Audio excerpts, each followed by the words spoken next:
एक मुलाकात ऐसी शख्सियतों के साथ जिन्होंने दिया है अपने जीवन को एक नया मुकाम। रूबरू कराएंगे ऐसी कुछ हस्तियों के साथ एक खास शख्सियत के साथ मुलाकात जयदेव पटेल के साथ नंबर 1 इंडिया न्यूज पर रात। नमस्कार दोस्तों, मैं जयदेव पटेल, आपका एक बार फिर स्वागत है खास शख्सियत के साथ मुलाकात प्रोग्राम में।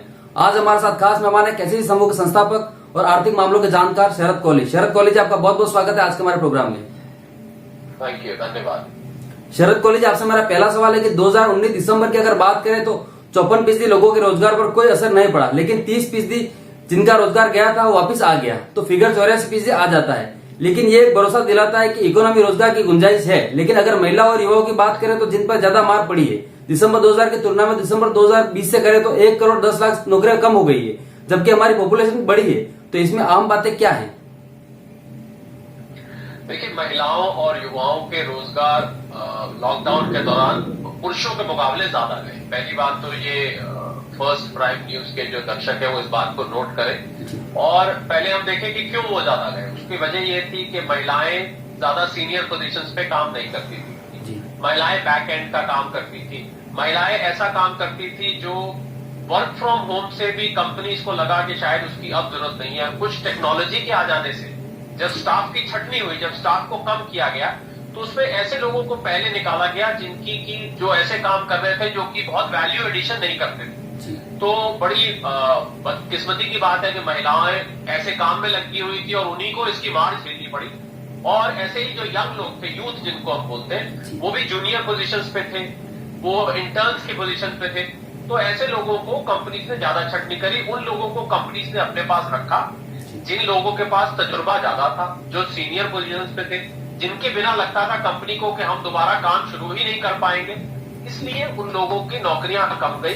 अब सवाल ये उठता है कि जो नौकरियां वापस आई, जो आपने आंकड़ों का जिक्र किया है, ये सीएमआई का एक सर्वे आया है पूरा डिटेल, और विप्रो की अजीम जी प्रेम जी की एक फाउंडेशन है, उन्होंने भी एक सर्वे किया है। इन दो एजेंसीज का सर्वे अगर हम देखें कि जो नौकरियां वापस आई हैं, उन नौकरियों में वो वाली क्वालिटी नहीं है पहले वाली। पहली बात तो ये देखने वाली है कि मान लीजिए कोई 50,000 पे काम करता था, अब वो 30,000 पे काम कर रहा है। पहली बात ये। दूसरा ये कि वो जिस नौकरी पे वो काम कर रहा था, उस नौकरी पे अब वो दोबारा नहीं लगा है। वो या तो मान लीजिए अगर एक्स जॉब करता था तो अब वो वाई जॉब करता है। तो ये जरूरी नहीं पहली बात तो कि उसको वही तनख्वाह मिल रही है। अब रिकॉर्ड पे आ गया, आपने सर्वे किया, किसी से पूछा आप नौकरी करते हैं, उसने कहा जी मैं नौकरी करता हूं, परंतु वो कहां नौकरी कर रहा है, वो किस प्रकार की नौकरी कर रहा है, ये एक प्रश्न चिन्ह है। तो हालांकि नौकरियां वापस आती दिखी हैं।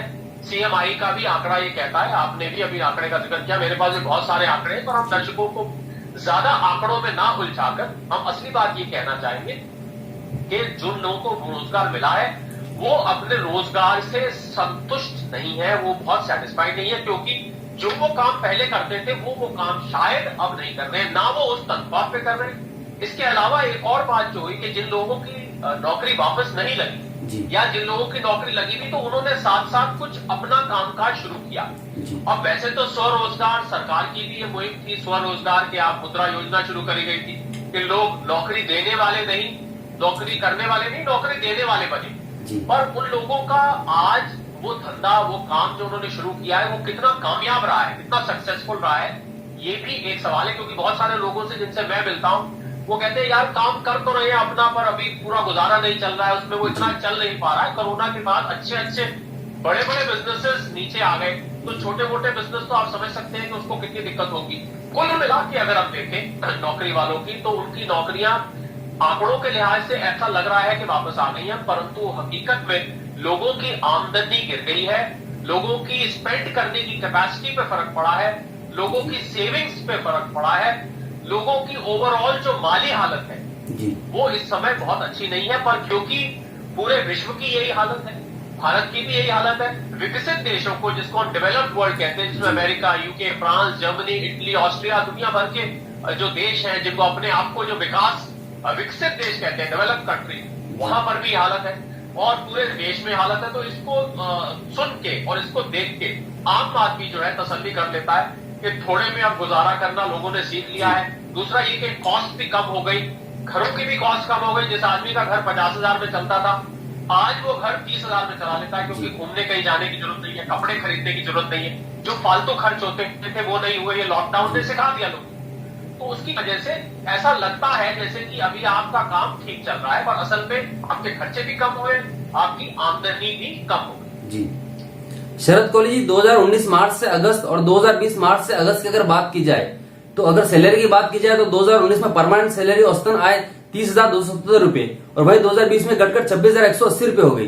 जो टेम्परेरी सैलरी लोग रहे उनकी 11,312 रुपए से हर माह कमाता था, उसकी घटकर 8,776 रुपए हो गए। तो वही दिहाड़ी मजदूर 9,074 रुपए, तो वही हर माह कमाता उसकी घटकर 6,731 रुपए हो गई। और जिसके हम सेल्फ एम्प्लॉयड की बात कर रहे हैं वो 8,231 से घटकर 6,779 रुपए हो गई। तो हर जगह आमदनी घटी है। इस पर आपकी क्या राय है और सरकार को क्या करना चाहिए इस पर?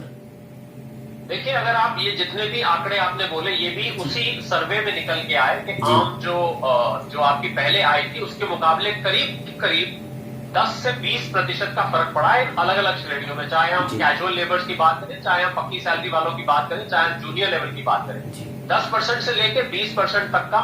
बल्कि मैं तो कहूंगा कि शायद सर्वे अगर और एक्सटेंसिव किया जाता, मतलब ये सर्वे करीब 1,74,000 लोगों का किया गया है, अगर ये सर्वे 10 लाख या 15 लाख या 20 लाख लोगों का किया जाता तो आपको ये निकल के आता कि एक्चुअली आमदनी लोगों की 25 से 30% तक घट गई है। इसका रीजन अभी हमने जैसे बात करी, इसके कारण ये है कि जो पहले तनख्वाहें मिलती थी लोगों को, जो उनका एम्प्लॉयर था जहां वो नौकरी करते थे, उसकी अपनी सेल गिर गई, उसके अपने कस्टमर चले गए, उसका काम धंधा बंद हो गया, कहीं फैक्ट्री बंद हो गई, कहीं ऑर्डर आने बंद हो गए, कहीं ट्रेड कम हो गया, कहीं मूवमेंट कम हो गया।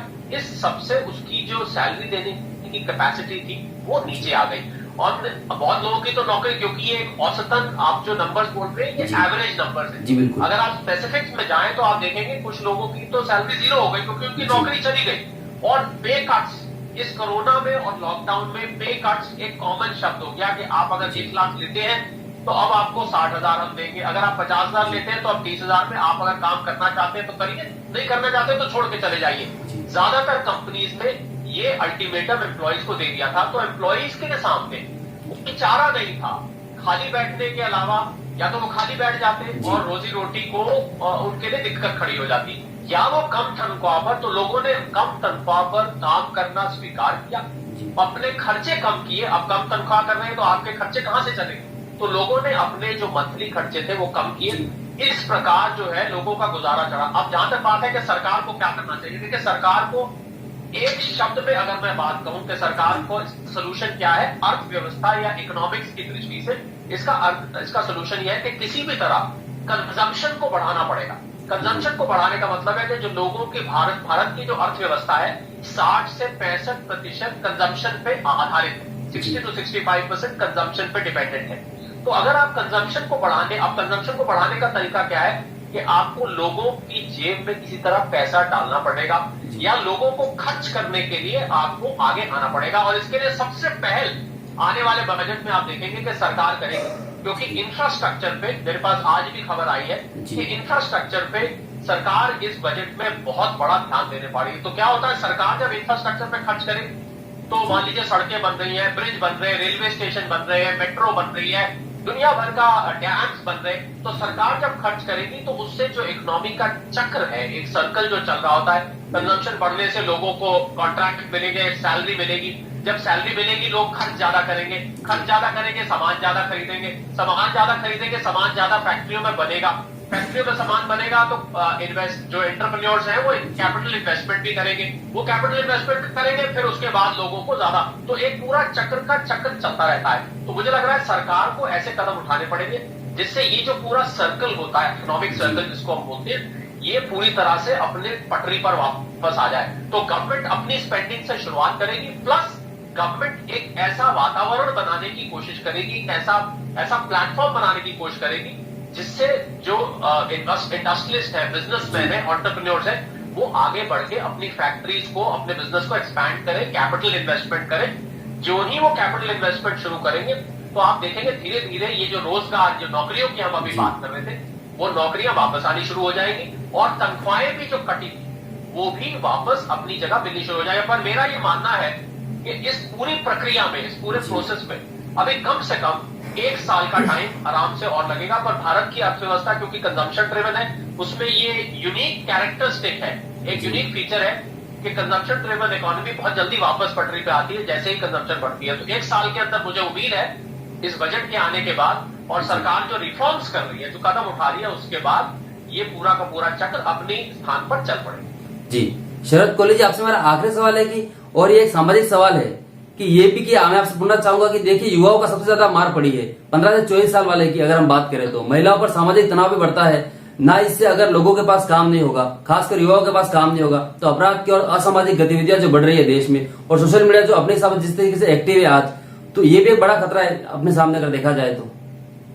बिल्कुल, मैं टोटली आपकी बात से अग्री करता हूं। मैं इस बात से पूरी तरह से सहमत हूं जो आप कह रहे हैं, क्योंकि जो यूथ है, जब आप पढ़ाई करके निकलते हैं 21-22 साल की उम्र में, आप ग्रेजुएशन करके निकलते हैं और 24-25 साल की उम्र में आप कोई प्रोफेशनल कोर्स करके निकलते हैं, डॉक्टरी है, इंजीनियरिंग है, आर्किटेक्चर है, कोई भी किसी किस्म की आप ट्रेनिंग लेके निकलते हैं, तो आपकी एक सपना होता है कि मैं पढ़ाई करके नौकरी करूंगा। माँ बाप की भी उम्मीद होती है कि आप बच्चा बड़ा हो गया है, लड़की है या लड़का है, नौकरी करेंगे, कमा के लाएंगे, अपने लिए भी कमाएंगे, अपने परिवार के लिए कमाएंगे, आगे के लिए कुछ सेविंग्स करेंगे और हमारी भी बुढ़ापे में मदद करेंगे। और जब उस युवा को ये पता लगता है, जैसे ही वो बाजार में जाता है कि मेरे लिए तो नौकरी ही नहीं है, मैंने जो पढ़ाई करी उसको तो कोई पूछने को तैयार नहीं है, मेरे पास या वो स्किल नहीं है, तो ऐसे में मैं समझता हूं कि युवा को बहुत बड़ा धक्का लगता है। उसके मानसिक हालात जो है वो भी बहुत अच्छे नहीं लगते। यही उसको सोशल अनरेस्ट पैदा करता है उसके मन में क्राइम करने की, क्योंकि जो जिस पैसे की आस में उसने पढ़ाई की थी, जिस पैसे की सपना वो देख रहा था, जब उसको पैसा नहीं मिलता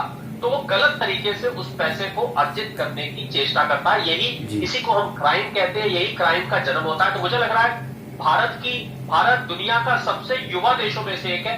यहाँ पर 65% आबादी 35 साल से कम उम्र की है। आप ये देखिए 65% लोग, 135 करोड़ में से 65% 35 साल से कम के हैं। तो अगर इन लोगों को नौकरी नहीं मिलेगी, मैं समझता हूं ना केवल सोशल अनरेस्ट बल्कि ये पॉवर्टी की तरफ भी देश को ले जाएगा, गरीबी में भी धकेलेगा। तो मुझे लग रहा है सरकार को बहुत ही अर्जेंटली, बहुत ही जल्द ऐसे कदम उठाने पड़ेंगे जिससे कि लोगों को, खासकर युवाओं को, और उसके लिए सोल्यूशन क्या है सरकार के पास कि जो हमारा एजुकेशन सिस्टम है, जो हमारी पूरी पढ़ाई लिखाई की प्रणाली है, उसको इस तरीके से बनाया जाए जैसे अमेरिका वगैरह में है कि आप जैसे ही पढ़ के निकले, बल्कि पढ़ाई के दौरान ही आपको स्किल ट्रेनिंग दे दी जाए कि आप पढ़ लिख के, ना कि आप केवल एक बीए बीकॉम करें और उसके बाद सोचें कि मैंने आगे क्या करना है। ग्रेजुएशन करने के बाद यार लोग सोचते हैं कि यार मुझे नौकरी तो मिलेगी नहीं, तो आगे क्या करना है। मेरे हिसाब से ग्रेजुएशन में ही उसको नौकरी करने की तैयारी करा देनी चाहिए, कहीं ना कहीं किसी कंपनी के साथ ट्रेनिंग करके। जब तक कि कॉर्पोरेट वर्ल्ड का एजुकेशन से टाई अप नहीं होगा,